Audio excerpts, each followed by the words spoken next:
Hi, I'm Matthew Tomaszewski of the College of Liberal Arts and Sciences. Welcome to this old hall. Since our last episode, the crews have been very busy at Lincoln Hall. Tuck-pointing brick, framing walls, rotting electrical and ventilation systems, and installing the new slate roof. In fact, only a few crates remain. Once these crates are loaded onto the roof, the individual slate tiles are taken out and then nailed down. But we'll tell you more about that next time. Today, we say goodbye to a behind-the-scenes feature of the Lincoln Hall Theater, the Cyclorama, a space-age sounding relic of stage life in days gone by. Start the show!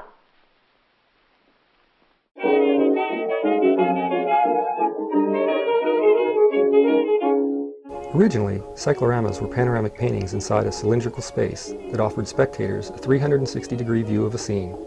An existing example of that is the Gettysburg Cyclorama building. When the cyclorama moved into theaters, only a portion of the curved white wall was used. Stage technicians could then project lights onto the cyclorama to create effects, such as a sky.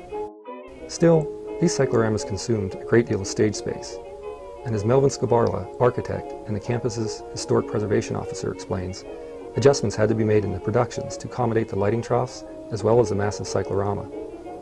Overall, historic productions used less space on stage. Performers tended to come down front, performing in relatively small portions of the stage. In our cyclorama in Lincoln Hall, it was this white portion in the back that was a permanent background. This drawing shows the construction of it, and you can see that it curves from the floor, it curves upward slightly. The cyclorama is here. This would have been plaster. And just from the sheer weight of the steel structure, this would have weighed many, many tons.